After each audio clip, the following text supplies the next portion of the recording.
Welcome to the Jeff Crilley Show. And now, here's Jeff Crilley.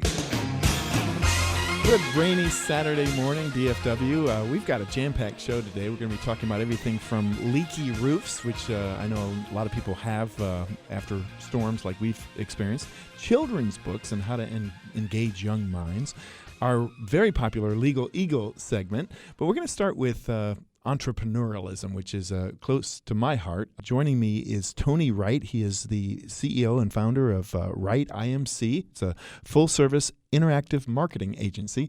Welcome to the show. Thanks for having me, Jeff. I really appreciate it. One of the things that impresses me about you, Tony, and a lot impresses me about you, but you started your company about the same time I started my company during a downturn. You started in what month of what year? It would have been October of 2009. Ooh. Not a great time. Not a great time to start a business by many standards. Yes. But you didn't go into this like a babe in the woods. I mean, you've had a lot of experience with online marketing. Why don't you tell us a little bit about your background? Well, sure. I graduated from I was a journalist before I got into this, or writing, in print journalism. Graduated with. Got tired of that, went back and got my master's degree at Texas Tech. Huge Texas Tech fan. Got a good win yesterday, guys. But anyways, we had I wanted to figure out something I could do that would support my family, and the internet was booming. This is 1998, 99, what we call the first bubble. And Weber Shandwick saw my thesis that I'd done on e-commerce and hired me. And very quickly, in short order, I was running the digital department, just frankly because no one else knew anything else about digital at that time. Wow. And that's where I learned search engine optimization. I learned all the ins and outs of how to make internet presences profitable online, which is what I've been doing ever since. So finally, when it came time where I felt that Weber Shandwick I couldn't grow much further than where I was. And I had always wanted to own my own business. My father is an entrepreneur. He owned a very large CPA firm here in Dallas. A lot of my aunts and uncles are entrepreneurs. In fact, my brothers now, I have two younger brothers, and they're both entrepreneurs as well. So it's kind of in the blood, sure, as you say. And so I started basically in my garage with a few people that I knew, some clients that came over, and we've been growing. That was 8 years ago. We've been growing ever since. And that's something else is remarkable, to be able to grow in what is a crowded field. I mean, there's a lot of people who claim to do online marketing. What have you discovered separates your company from others? I think one of the big things is that we actually do what we say we're going to do. There's a lot of every single one of my clients gets at least one email a day from somebody saying, I noticed that your search engine rankings aren't where they need to be. Or they get something in, we can really help you build a cheap website. Well, I'm going to tell you, guys, if somebody is actually soliciting you via email like that, they're probably not very good, because we get enough work just coming in from references that it's almost all we can handle. And the good people are busy. The good people are working and trying to train more people on their staff to where they can do more work. But one of the things that really makes us, I think, experience. We can show you the case studies on, how we achieved 150% greater conversions than the client had the year before. Wow! So we can really show the numbers. We can and we know how to deal with all sorts of different clients because we've had just about every vertical you can think of. What's something that many websites do poorly? When we talk about conversion, just getting traffic to the website is one thing, but getting people to buy is something else. I think it's a lot of times you've got to think about it a little bit differently. It's not necessary. It's funny. Sometimes ugly websites sell. It doesn't necessarily mean that you have to have an ugly website to sell, but the usability on a website is very different from the aesthetic. For instance, a lot of people love these what we call sliders, which are at the top of a page and they move, and there's another picture, and then there's another picture, and there's another picture. Every single usability study that's ever been done on sliders show that they decrease conversions by as much as 30%. No kidding. They do not increase conversions, but people like them because they look nice. But what happens is a user gets there and they get distracted. And they're like, what did that slider say? Oh, wait, what? And then they leave the site and they forget to come back and they never convert. Is there a rule of thumb on how many minutes somebody should spend on a website? I mean, with your clients, do you like to see the average time above 4 minutes, or what's a good time for? I look instead of time, because time is, I mean, you could get to the website and then get up, go get a Coke, and Right. and it's kind of hard to tell sometimes if you've even left the tab open. I'm looking more for the number of pages and the engagement, what we call bounce rate. Mm-hmm. Bounce rate is, you want your bounce rate to be very, very low. Okay. Because and if you go, Google Analytics is free. If you have a website and you don't have Google Analytics installed, just go do that right now, real quick. Right. It's free. But you can see your bounce rate go down as the engagement goes up. We want people visiting more than one page in a website.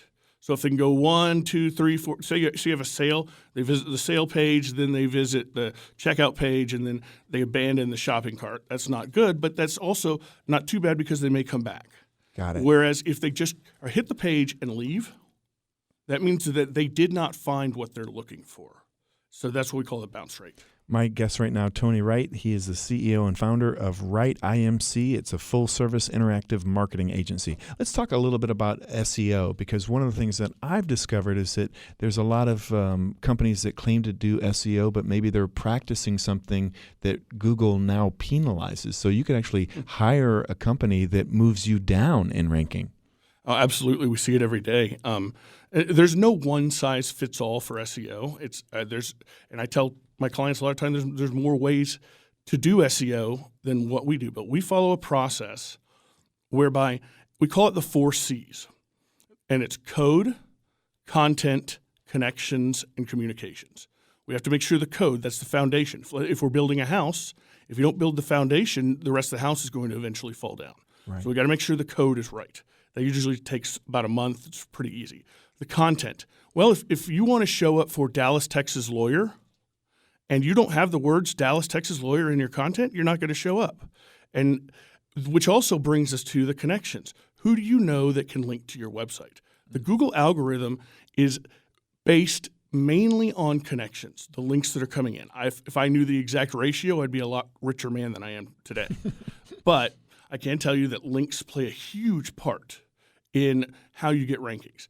But how do you get links? We get links through social media, through communication. So we write great content that people want to link to, and then we communicate to the connectors that then make them show up higher. A lot of people are doing just one of the 4 things. I see it all the time. They come in, well, they fixed the code, but they didn't do anything to promote the site, and the site didn't go anywhere. Or they were sending traffic to a site where the code was bad, and none of the pages were getting indexed because the search engine just couldn't read it. So it is definitely. There's a lot of scammers out there that just are making a bad name for the industry. In fact, I'm on the national board of the Search Engine Marketing Professionals Organization. Last year, we started the ball rolling on an initiative to create a search engine marketing code of ethics. That is still ongoing, but I'm hoping that in the next few years we'll be able to have a search engine marketing code of ethics that people will know, okay, these guys are at least going to follow that search engine marketing code of ethics, so they're trustworthy to use. And if something bad happens, there's an overseeing body, which would be either SIMPO or what we're calling the Search Congress, that will help them, kind of like the Better Business Bureau does. Right. So that's the goal of that. You really are a thought leader in this space, Tony, as I've come to know you through a group called EO, Entrepreneurs Organization. I would be remiss if we didn't give a shout out to the folks at EO. I know, definitely. Well, tell us a little bit more about EO and why you joined and what you're getting out of it. Well, EO is it stands for the Entrepreneurs Organization. It's a global organization of entrepreneurs, all successful entrepreneurs. There's different measures of success, but the one in Dallas is you have a company that grosses $1 million or more. The reason that I joined, because I'm a member of a lot of different trade organizations. I talk to a lot of people that do what I do. I'm friends with them. I go to the conferences. But business-wise, we won't talk about that because we want to talk, everybody's going to lie about how much they're making. I needed some group to keep me more accountable and to learn the other side of, keep myself going on what's going on in business. And EO has filled that role. I've been in EO for 5 years now, and in the same forum. And which a forum is a group of guys that get together, and we meet once a month for half a day, and then we take a retreat. In fact, we just got back from Guatemala, which was quite an experience, I will say. We get to know each other. We know each other's businesses. We can call on each other for favors. Anything, have you heard of this guy? It's such a lift off your shoulders to realize that you're not going through the entrepreneurial journey alone, and that's why I love EO. Well, you brought your kids today, at least 2 of them. Why don't you come up to the mic? Hey guys, this is my son Preston. Can you say hi? Hi. Clear your throat. Say hi. Hi. And this is my son Nathan. You want to say hi? Hi. They're stuffing themselves with donuts. Jeff is going to have them bouncing off the walls with sugar highs. Yeah, special thanks to the Glazed Donut Works. And you didn't get the bacon donut, and I'm wondering why. Yeah, come on, guys. Why didn't you you grab get the bacon donut? The bacon donut. Well, What did you think when you saw that one? Because I specifically thought there's going to be a little boy that's going to want this bacon donut. Well, I'm really picky. And it's funny. His nickname in football is the Baconator, Oh, really? yeah, and but he doesn't like bacon. Everyone in the Jeff Crilley studio, that bacon donut is still up for grabs. There we go. Well, do you want to say goodbye as we end this segment? Why don't you say hi to Mom and the girls at home? hi, Mommy and Tegan and Allie. Hi. Okay. Awesome. Hey, Tony, how do people get a hold of you? What's your website? Sure. To get a hold of me, go to www.wrightimc.com. That stands for Integrated Marketing Communications, wrightimc.com. I'm also on LinkedIn at /N/Tony N, as in Nathan, that's my middle name, Tony N. Wright. And feel free to contact me anytime with any of your questions regarding online marketing or the digital space. Excellent. Thank you so much, Tony. When we come back, how do you engage children and teach them the joy of imagination and reading in a world of video games? A local teacher and her husband have cracked the code. Their inspiring story is just ahead on The Jeff Crilley Show. You're listening to The Jeff Crilley Show on Talk Radio 1190.